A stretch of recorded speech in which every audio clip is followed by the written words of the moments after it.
Hello mga mamshi, ayan, mag-try tayong magtanim nitong aking nabiling seedlings ng repolyo. Ito ay nabili ko sa Bunnings. Nakaano na siya, cabbage yan, ayan o, ayan, purple cabbage, ayan, cabbage ruby, ano siya, purple siya. Bali, ang isang pots ay nagkakahalaga to ng $5. Ngayon ay yan, parang limang seedlings ang tumubo dito sa isang sa apat na parang ano na to, seedling pots. Ngayon ay tatry natin itanim. First time ko magtanim nito sa garden. Ayan, ito yung plot na ginawa ko. Dito natin itatanim peraso kasi 5 yung seedlings na nasa seedlings tray. Ayan. Lagay lang natin yung lupa sa mga gilid niya para dagdag din ano yan. Iba kasi ang ilalagay kong lupa dito. Ayan. Ayan, nakahukay na ako ng ayan, 1, 2, 3, 4, 5. Ayan na, tingnan nyo. Ang ganda. Ibig sabihin, maganda yung soil ko kasi may mga worm siya. Ayan o. Ayan ang nagbibigay ng sustansya ng mga pananim. Ayan, ngayon ay gagamitan naman natin to ng ito, organic fertilizer. Ito ang gamit kong fertilizer. Ito ay kompleto na siya. May chicken manure, may blood bone, may seaweeds at saka fish meal. Kaya nandyan na lahat ang para pang fertilizer niya kasi pang improve niya yung soil ng plants.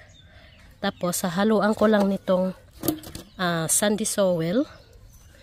Ayan, para yan ang ilagay ko dito. Ayan, sa bawat butas.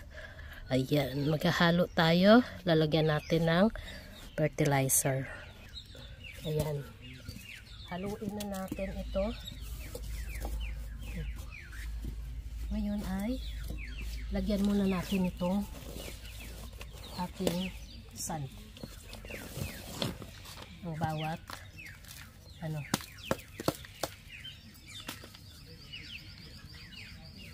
saan yung aking pangsalok. Lagyan natin ng sand. Ayan. Para madali maka-absorb yung mga roots. Ayan. Kailangan kasi may sandy soil. Dahil sa tigas ng natin, lupa. Ang lupa dito sa Australia, matigas talaga. Kaya kailangan ay may mga potting mix na alternative na gagamitin para ito ay mabilis tumaba din yung ating mga pananim. Ngayon ay lalagyan lang natin itong ating fertilizer. Bawat isang dakot lang. Ayan. Huwag din natin dadamihan kasi yan, isang dakot. Bawat isang butas, isang dakot. Ayan. O ayan, pwede na yan. Kasi para ma-improve ang ating mga soil. Tapos imimix lang natin ito. Ayan. Kasi hindi natin pwede ilagay ng puro yung ating soil. Ayan. Mix lang natin. Ayan.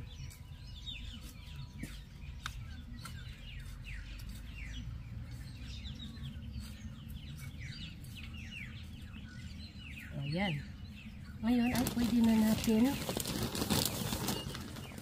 ilagay ulit yung kunting lupa na ating nahukay. Dagdagan natin ng lupa na ating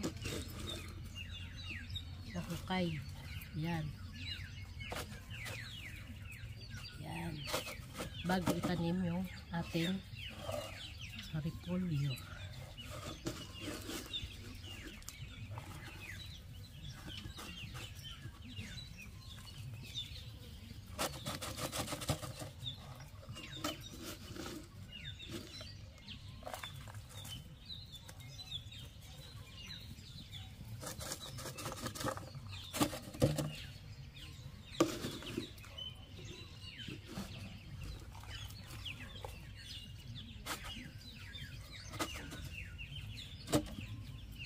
Medyo clay kasi yung lupa dito, kaya matigas, clay na matigas. Tapos yan,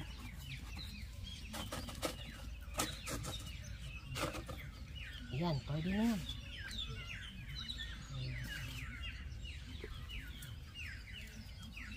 Ngayon ay itatanim na natin ang ating repolyo. Ito na ang repolyo.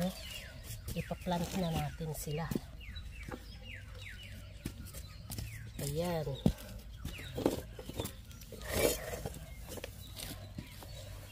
Ayan, no?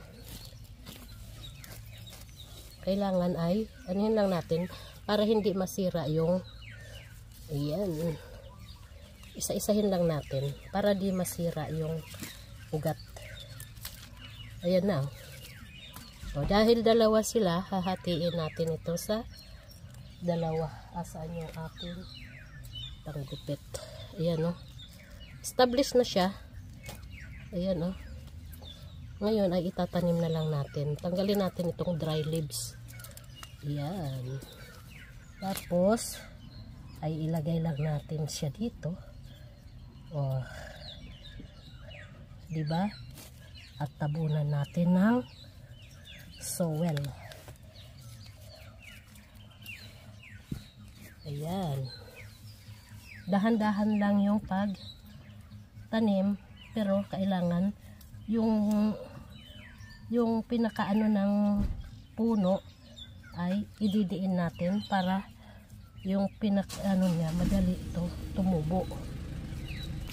Ayan, may ugat dito kasi malapit sa malunggay yung pinagtaniman ko para malilim. Ayan, oh. Ngayon ay, ito pa ulit, itanim natin. Yung isa. Ihukay lang natin ng konti. Ayan. Hukay lang natin siya ng konti. Ayan, yung tamang mailubog lang natin itong puno. Ayan.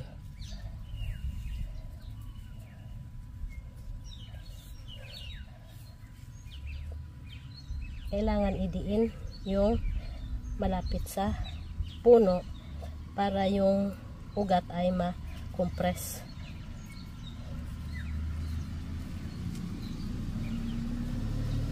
Ayan.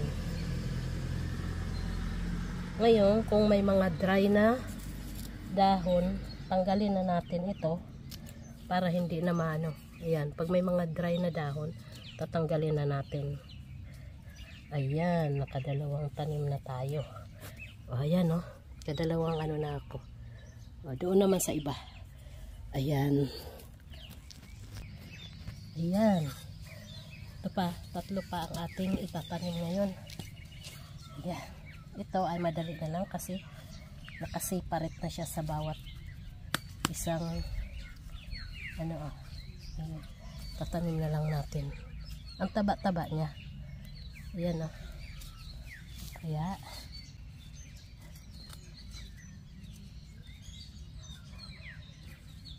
yan.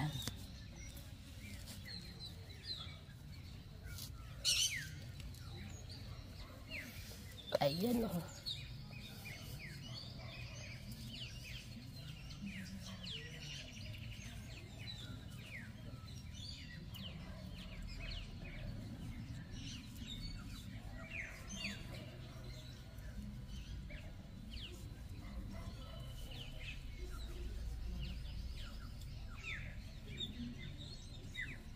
Ayan. Ayan, nakatanim ulit isa.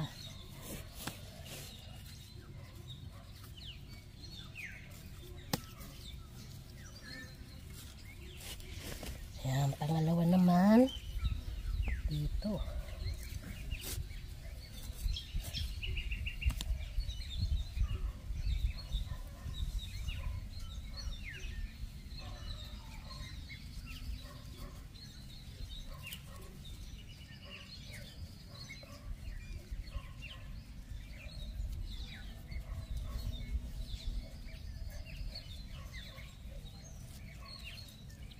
Ayan, dahil may dry na dahon, mamaya tatanggalin natin ito. Ayan.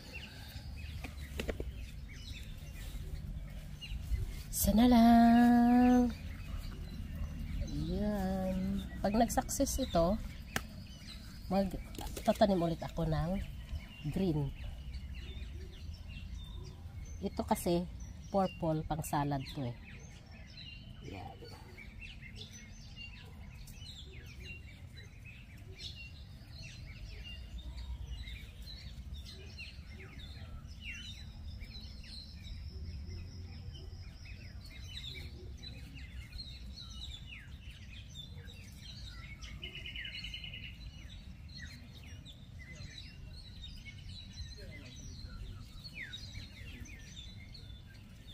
O ayan, naitanim ko na.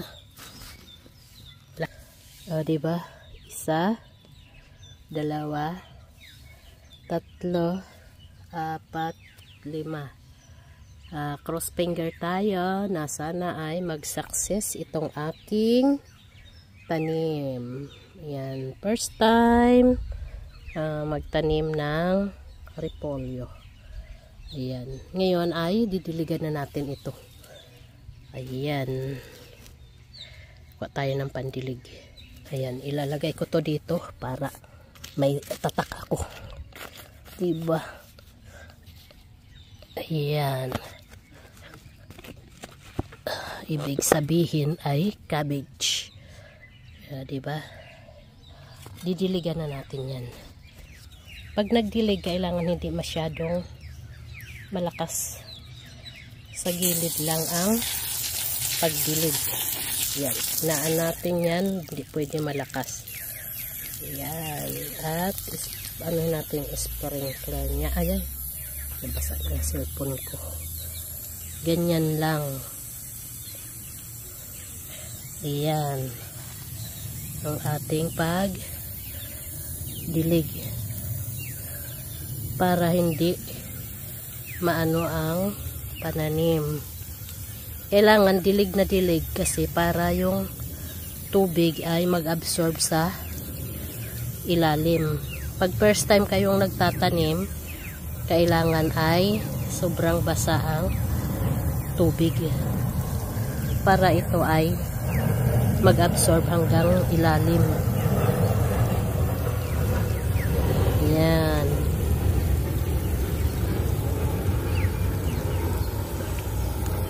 Usin natin yung sprinkler kasi sobrang ayan.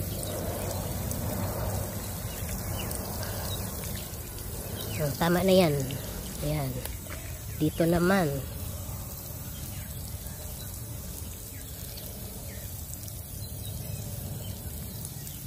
diba?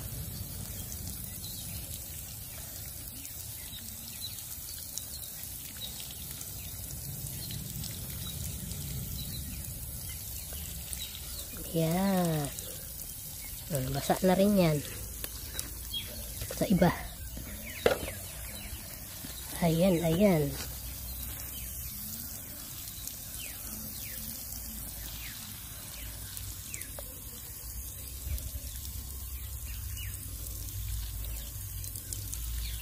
ay ikakat pa natin yung dried leaves na yan. Ayan. Wag natin i-over ano din.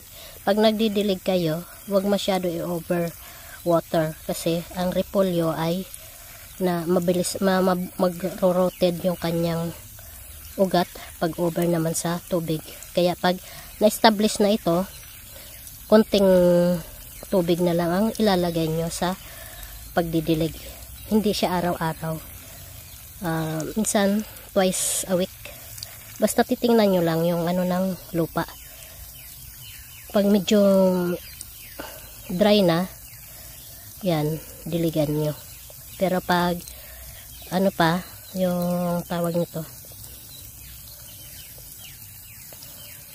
pag medyo moist pa, wag mo nang didiligan.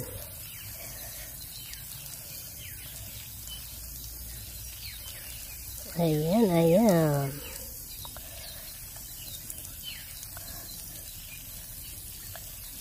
Diba? Ayan na.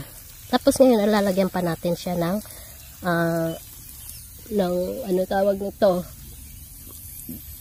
Ay! Ikat natin yung dry leaves. Asa na yung aking gunting? Ay. Para maano siya, laging moist, lalagyan natin ito ng mulch. Ayan. Diba? Ayan.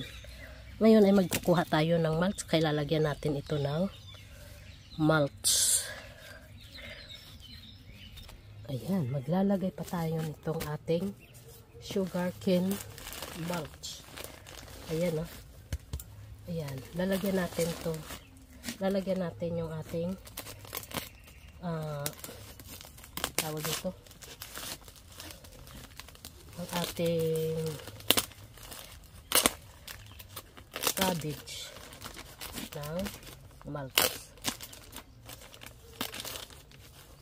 Ayan. Yung bawat ano lang naman ang lalagyan natin. Bawat puno. Ito ay galing to sa mga tubo. Ito, pang suporta ito para hindi masyado dry yung ating ano.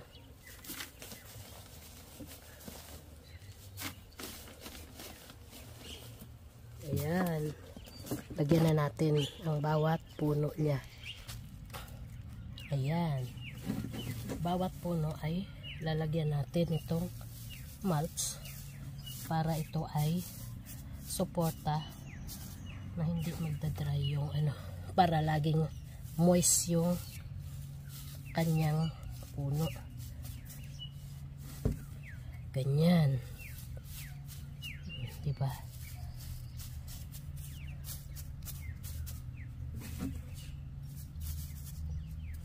At least pag lumaki siya, ayan.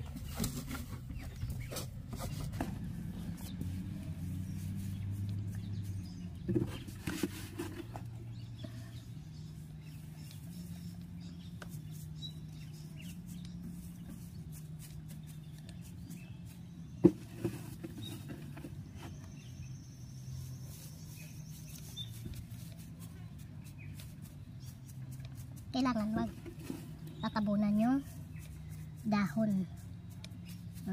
Tamang nipis, ano lang, na hindi man dry yung puno. Wag tatabunan yung dahon.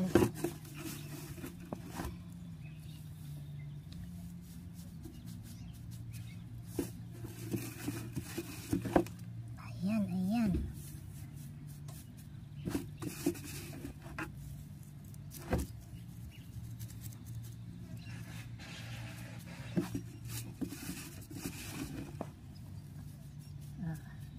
Ayan.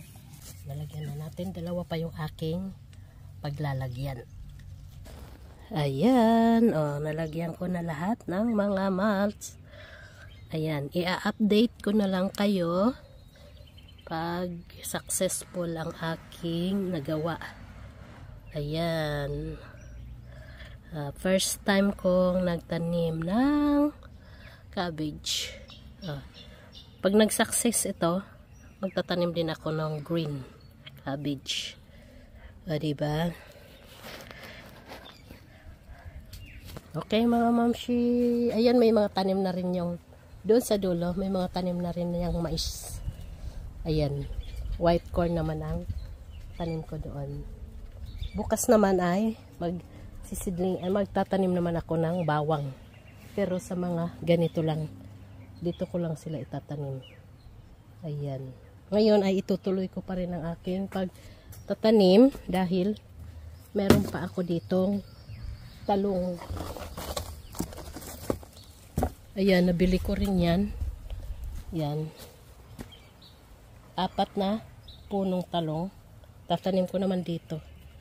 Ayan, sa isang hilera na to. Ayan. Kaya tatapusin ko na muna. Seedling natin, tanim natin itong seedling na talong. Ayan. Ganon din ang aking gagawin. Lalagyan ko rin siya ng organic fertilizer, lupa, huhukayan din. Ayan, bawat hukayin. Ganon din ang gagawin ko sa Tapos lalagyan ko rin siya ng yung sugarcane malts. Ayan. Ganon din ang proseso na gagawin ko. Ayan. Thank you very much. At si James Kibite. Salamat. Have a good day. It's Tuesday.